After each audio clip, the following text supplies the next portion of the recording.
The biggest mistake is the math. When you get the foundational math wrong, everything seems so complex. There's so many variables. You're thinking, oh, what about Medicare subsidies? What about the widow tax penalty? What if the government goes up in rates? You have all of these different things that become very complex. And I'm not trying to speak poorly of anyone or tell anyone they're not smart, because the reality is most of the bad math is coming from the professionals.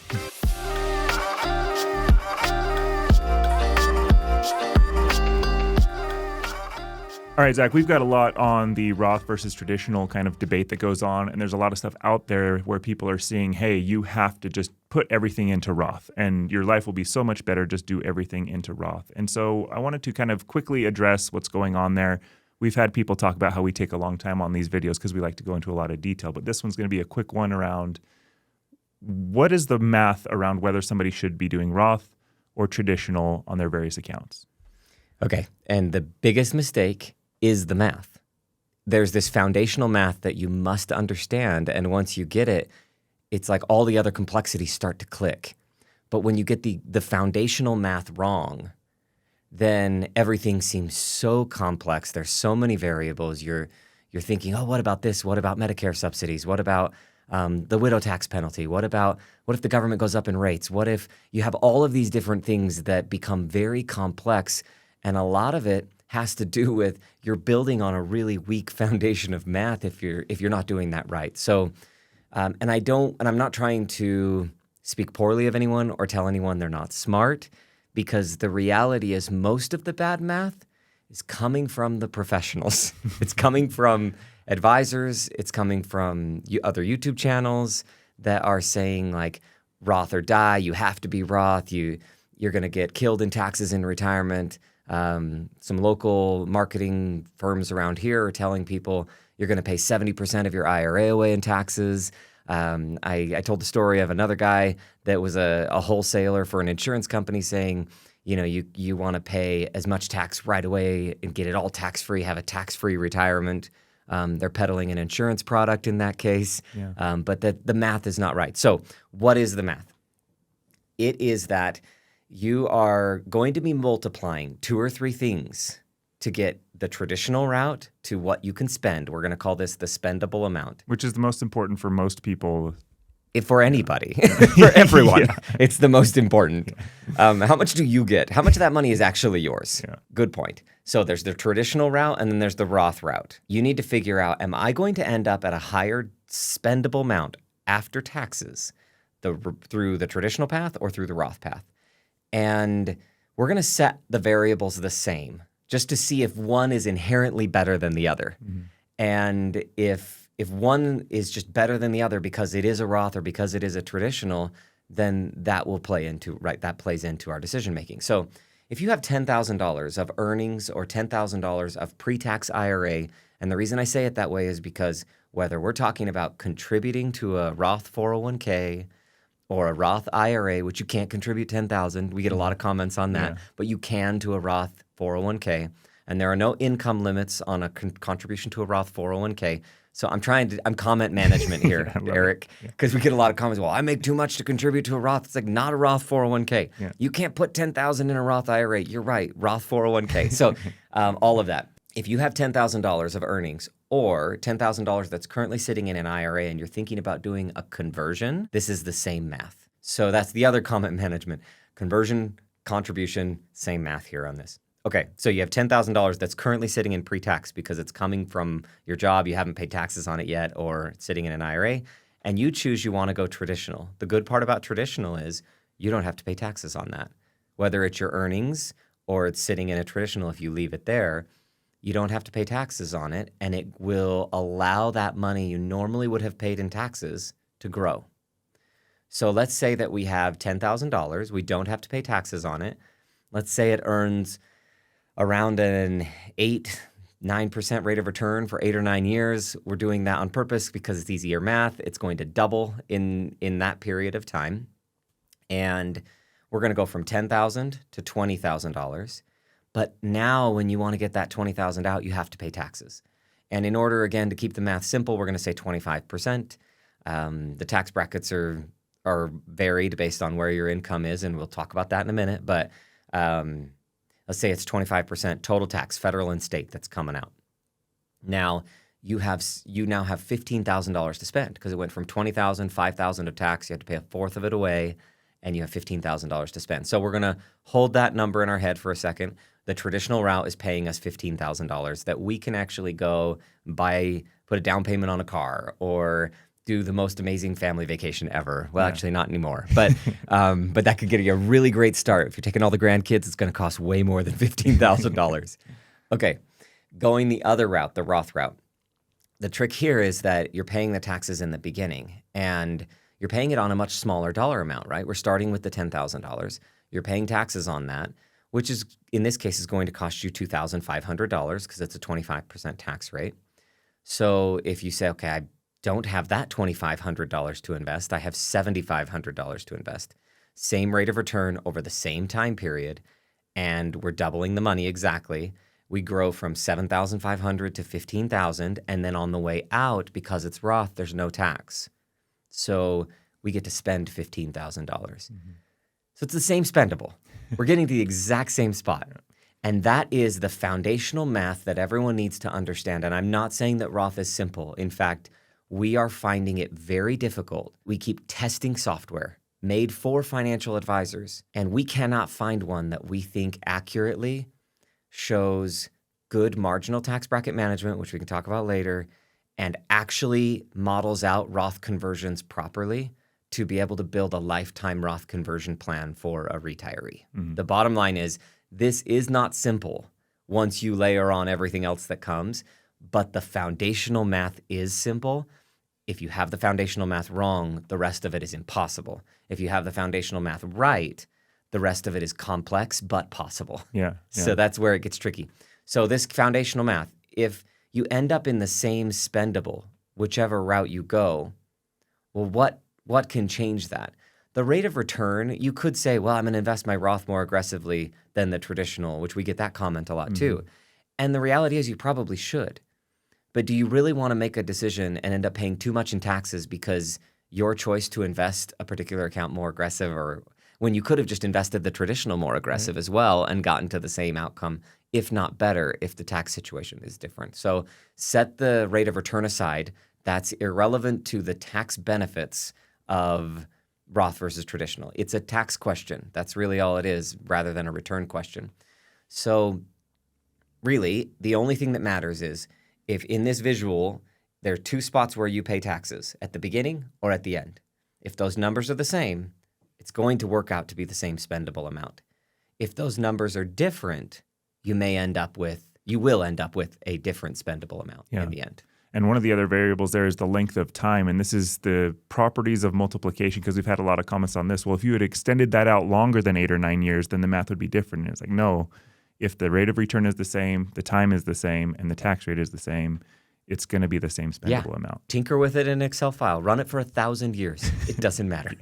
So you've got the rate of return, the time, the tax rate. At the beginning, you have the beginning balance, and at the end, you have the final growth rate, the final balance after growth. Yeah. And you're going to take those tax rates and apply it at each end. It doesn't matter like what order you choose to put those things, in which order you choose to put those things. That's called commutative property, which is something we all learned in junior high and thought we'd never need. But that's a rule that says A times B times C is the same as A times C times B. Yeah. It doesn't matter in what order you do multiplication, you're going to end up with the same outcome. And another comment that we get frequently on this question is, well, you talked about how you had $10,000 and then you took $2,500 out of the Roth. Well, that's not how people normally contribute. They are contributing $10,000 into the Roth, and so this complication makes it a little bit harder for them to see the math. Okay, so there's a behavioral thing. That is absolutely a behavioral thing, because people say, oh, I'm actually just doing 5 or 10% of my income to the 401k no matter what. And then I just push this button that says Roth versus traditional. Okay, so if that's the case, let's say you're putting 10% of your income and you make $100,000 a year. That's $10,000 going to the 401k. If you click that traditional button, you're going to have more money hitting your bank account from your paycheck every 2 weeks or whenever. Then if you hit that Roth account, you got to cover the taxes on that $10,000. So there's less money hitting your bank account. So if you click the traditional button and you are getting another $200 a month hitting your bank account, which is the math that we're approximately saying right now, which would be about $2,400 a year, which is about what you're having to pay in taxes if you were to do the Roth, right? So if you click the traditional button, then put the $200 a month more in something else, or just contribute 11% or 12% instead of 10, and you're going to end up in the same situation again. And the beginning number instead of 10,000 is going to be 12,000, and you're going to end up in the same spendable as well. It was 3 years ago at this point that I think we did the very first one. I tried to do the math on the 10,000. So if you were doing 10,000 in traditional, and then if you wanted to do 10,000 in a Roth, the equivalent was like $13,133 or something like that of what you could have done in traditional had you gone that route versus Roth. Yeah, and it's like this infinity loop. Yeah. Where it's like, well, no, I would do 10 in Roth. I was like, that's kind of like doing 13 in traditional. Well, I would do 13 in Roth. It's like, well, that's kind of like 17 in traditional. And we keep going until you hit the max contribution limits. Mm-hmm. And then we got to talk about that because that complexity enters. But should we go over the four main reasons? So if you're ending in the same spendable spot, then why do we care and why is it complicated? Mm-hmm. There's four basic reasons why you might go one way or the other. Later we'll talk about 8 advanced reasons and around 16 ways to do this wrong. but there are 4 main reasons why someone would go one way or the other. If your tax rate will rise, then we're going to be putting different tax rates at different times, and the higher number is going to be in the future. So if we go that traditional route and instead of a 25% tax rate, you're at a 30% or 35% all in, then you're going to have a lower spendable amount than if you paid 25% today in Roth. Those numbers are actually not as common. If I were to say what's most common, it is that people are paying 12% right now in taxes, maybe 10, 12%, and they might be paying 22% later. Mm-hmm. So if that's the case, your tax rate will rise. You should do Roth. You should make Roth contributions now. And a quick example of that might be somebody who's younger in their career and their earnings aren't as high now, so they're in those lower tax brackets, and in the future they expect their earnings to rise. And in that case, you're absolutely right. And that's the way a lot of people think about it. This is also comment management because people are like, I'm going to make more money in the future, so I should be doing Roth. It's like, well, when you're making that more money, is that the moment you're going to pull money out of your retirement account? And the answer is most likely no. The moment you're going to pull money out of your retirement account is when you're done making all that money. You're retired. Mm-hmm. And what we find is that people's income goes up, they retire, and their reportable income goes way down. And you can manage your tax brackets way better in retirement than you typically can while you're working because you have all this control as to how you take money out and when you take it out and things like that. Yeah. So it's not just, will I make more money in the future in my job? It's today, as I am making money, am I in a better or worse tax rate than I will be when I'm not making money and I'm retired? Yeah. So the real question is, how good are you at saving for retirement? And how much retirement income are you going to have? Because if you're saving a ton and you're really good at saving, then yeah, you actually could be in a higher tax bracket in retirement. But the bottom line is, just be careful. We're talking about the moments of contribution and the moment of distribution, not that phase in the middle where you're at your highest earning years and making a lot of money. And the other variable on tax rate changes could be government forces that come into play. Right. Don't assume that when I say tax rate being, I'm talking to everybody out there, don't assume that I say tax rate being higher or lower, meaning just your income going up or down. Because you're right. Like there are so many variables that could affect your tax rate going up or down. It could be that the actual brackets change. Not even the rates, but they just move at which level they charge 12% versus 22%. They move that line up every year. Mm-hmm. Maybe one year they decide to completely revamp that and push that up way higher. Government, a lot of people are concerned about how much money our government borrows and spends. And one of the easiest, best ways for them to fix that is to tax everybody more. And that's a concern. So then you've got your tax rate, you've got from like how much you earn, where the lines are, will the government increase the percentages? And then if somebody passes away, then a widow is typically or widower is working off of a single tax rate, which is way different than their previous joint. It's like cut in half. Everything is twice as costly, basically. And I think the point here is like we aren't assuming that tax rates won't change, but that goes into that first point of, do you think your tax rate is going to be higher or lower when you draw this money? And there's 2 moments in time. Yeah. And that's the other mistake. People think about it as one moment in time. Like, I'm making this much money today, it's always Roth or it's always traditional. It's like, no. There's 2 moments in time. The money going in and the money coming out. Those are the 2 spots this could be taxed. Roth, traditional. And which path do you want to experience the tax here or experience the tax here, knowing that the growth rates and everything are going to equal if these things are equal? You're just trying to predict which way it's going to be. And that's number one. It's just, if tax rates are going to be higher later, choose the lower rate today. And then the opposite is number 2. So if tax rates are going to be for you lower in the future, and we take a lot of heat for this one because people are like, tax rates are never going to go down. Government's spending too much money, and they're always really upset, which is true. Like, it'd be nice if we got on some sort of budget for the country, right? We won't get into politics, but all those are risks. However, in spite of those risks, been doing this for almost 20 years. In a couple months, it'll be 20 years. And I have 2 decades of watching retirees at high rates while working retire and go from 25, 22, it was 25, but now we're at 22, down to 12% tax rate on their last dollar that they earn. It's called your marginal rate. I just find that although taxes may have gone up, your rate may have dropped because your personal income situation is different. In retirement, you're showing less. Yeah. Social Security is not fully taxed. You're taking money potentially from your Roth. You're taking money potentially from an after-tax account, from rental properties. Like, there are all these different ways that you could get money that are not as painful as ordinary earned income with FICA tax on top. Yeah. So first one is Roth, potentially, I think, is the idea there. Second one, if tax rates are going to go down, then traditional. Oh, yeah, exactly. Tax rates are going to drop. Do traditional today. Avoid the bigger rate today. Pay the smaller rate tomorrow. Cool. And then what's our third? Maxing out your contribution limits. And you hinted at this a little bit earlier. Yeah.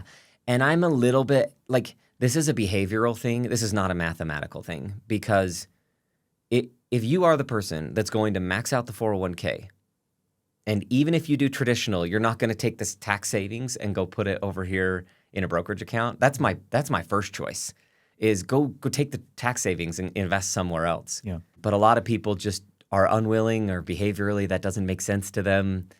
Then if you're just going to max out either way, maxing out the Roth is more than maxing out the traditional, because the tax is already covered. So if you have $30,000 of Roth money in a 401k or $30,000 of traditional money, all 30 is yours in the Roth, and some percentage of the traditional is yours, and the other percentage will go to the IRS, and you're basically in a hypothetical but very real partnership with the IRS on that piece. Nice. But yeah, maxing out is number 3. And if you're in that boat, maybe just take a step back and say, but wait. Like, let me give you an example. Somebody that's in the 35% tax bracket, and they're like, yep, maxing out my Roth puts more in the Roth than maxing out my traditional. But that person, let's say they're pretty frugal. They just make great money. They don't spend it all. So in retirement, your spending habits oftentimes drive your tax situation, because you withdraw what you need and you don't withdraw more. So maybe this person in a 35% tax bracket is going to spend $80,000 in retirement instead of making $600 plus whatever they're making right now. And that person is thinking they're doing a good thing by max funding their Roth. But it's like, oh gosh, save the 35%. You could save 10 grand in taxes by doing traditional, putting it in a brokerage account, and then taking your traditional out at 10%, 12% rates. That would be better. So if the numbers are extreme, number 3 doesn't work. But if you're kind of in the middle brackets, max funding tends to work pretty well, and it's more money. Yeah. Roth, that's a reason you'd go Roth. Gotcha. Okay. And I think the fourth you've hinted at is too. Yeah. The fourth one's way more nerdy, and It's called retirement tax control by diversifying into multiple tax statuses. And we call it good marginal tax bracket management in retirement. Another way of describing this, which we've talked about in the past, an engineer taught me this. They use the term degrees of freedom, which is I'm setting myself up. I do not know what pathway I'm going to go when I get to this point in the future, but I'm setting it up so that when I get to that point, I have multiple future pathways. Instead of saying I am committing to when I get to this point, I will go on that path. And I like that idea. It's like emergency preparedness. It's being ready for the future. It's having different levers to pull. So degrees of freedom is what that term is. And diversification of tax status allows a lot of control. So if you have a bunch of pre-tax money and a bunch of Roth money, and you have a bunch of money in after-tax accounts, like just regular old brokerage accounts, then you could fill up the 10 and 12% tax brackets with your Social Security that's taxable, the portion of that that's taxable, IRA withdrawals, and then you could say, okay, if you are a single person maybe, you're like at $40-something thousand, $50,000 plus a standard deduction, a little bit more. So maybe you're taking $50,000, $60,000, $70,000 of ordinary income, and you're paying only 10 and 12% tax on that. But maybe you want to spend $150,000 all in because you have enough wealth to do that. Now you go over to your after-tax brokerage accounts and you sell a position that's worth $40,000, but you only have a $10,000 gain on it maybe, or a $20,000 gain on it. Let's do 20 because that's a great investment. It's doubled. You put 20 in and it's worth 40. So you sell that. You only have to pay capital gains tax, 15% on the 20,000. So now we're talking about $3,000 in taxes for that, which is really not that bad for $40,000 worth of withdrawals. That's less than 10%. Yeah. So you pay 10 and 12 here. You're paying like 10% of this money, less than 10% of this money to get it out. And now we're at like 120, 130. Top it off with 10,000 from Roth and HSAs.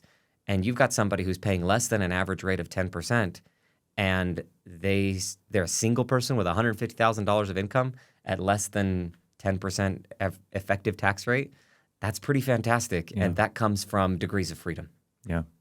No, that's fantastic. I love that. I love the way that you described that. And again, what I want people as they're watching this to understand is that we are not anti-Roth. This is like, this isn't saying don't take Roth. It's do it, but make sure that it's advantageous, because I think a lot of marketing out there right now to attract or to lure people into being with a financial advisor or whatever else it is go Roth or die. Right? Yeah. Two things for people to understand so that they don't feel guilty about their past decisions. Because I talk to a lot of retirees that say, man, Roth wasn't around when I started, or I didn't really understand Roth. I should have done more.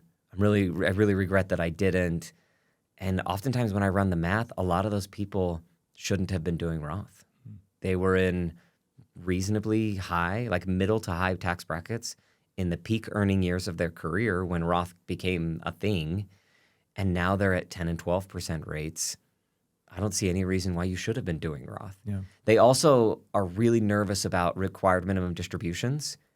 And it's like, hold up. So, okay, even if you have $60,000 of required minimum distributions that come up, which would be over $1 million and change, it'd be like $1.5 million IRA. Even if that stacks on top of your Social Security, there's a really good chance that rate is still less than what the rate was when you were earning that money that you used to contribute to the IRA/401k traditional. So that don't feel guilty about not doing too much. And that was the second point was minimum distributions can be a thing. It can be a really, really difficult thing for a tax situation. But I don't know what it is, but it like has people more afraid than they should be about. I have had people who are taking more than the minimum distribution in their 60s, and yet they're still freaking out about the minimum distribution when they hit 73 or 75, depending on their age right now, and they're just scared out of their minds. And I'm like, hold on, wait a second. You're already taking $60,000 from the account. What do you think a minimum distribution is? Yeah. Because your distribution requirement is only 50. In fact, if you'd be lowering your withdrawals if you followed the RMD rules. Yeah. No, I love this. And we've dedicated, not only on this channel, but on your own channel, such a significant amount of time on the Roth versus traditional conversation, including Roth conversions and everything else. And I think we're going to have some videos here. You've got videos on your own of what to watch out for and what to avoid. So I think the last thing for this video is we need a secret code word for comment management if they've made it this far. Can we just say same spendable? Same spendable. That's like the concept. That's the foundational math, like same spendable. If that's in the comments, then we'll know they've made it to this point. All the way to the end. Highly recommend you go check out Zacc's channel because he goes, I mean, we've spent however long this is, 20 minutes on this. You've got 35, 40 minutes per video on several topics. So in your channel, a very different focus, right? And I love this. What we did was we basically said, we need to walk people, like baby step them through different concepts. And so we're doing something called the guided path, which takes them from start to finish on a particular topic. Season 1 was all about income planning. Season 2 is all about that Roth. So this is basically the first episode. What we talked about today is covered in more detail with more examples in the first episode of All About That Roth. And there are 5 episodes out there. And we'll move on to Social Security and financial professionals and tax and estate and insurance and all those. And I think there are people out there who want this quick and they want the information fast, and there are others who really want to dive deep into what's going on in the weeds and these examples. And so again, go subscribe to Zacc's channel. It's awesome to go deeper into these things. So it's called Zacc Call Money Education because I'm super creative with my titles. Very descriptive. And I really liked holding the #1 spot on this channel for the most viewed video until you did that big beautiful bill video, and in like 48 hours, Erik passed our discussion of Roth versus traditional. I did not see that coming. But it was like a couple million views in no time. Glad we were able to help people, though. That was cool. Awesome. Well, Zacc, you're great. And then we'll have more of this coming. Okay. Thank you. Thanks, Erik.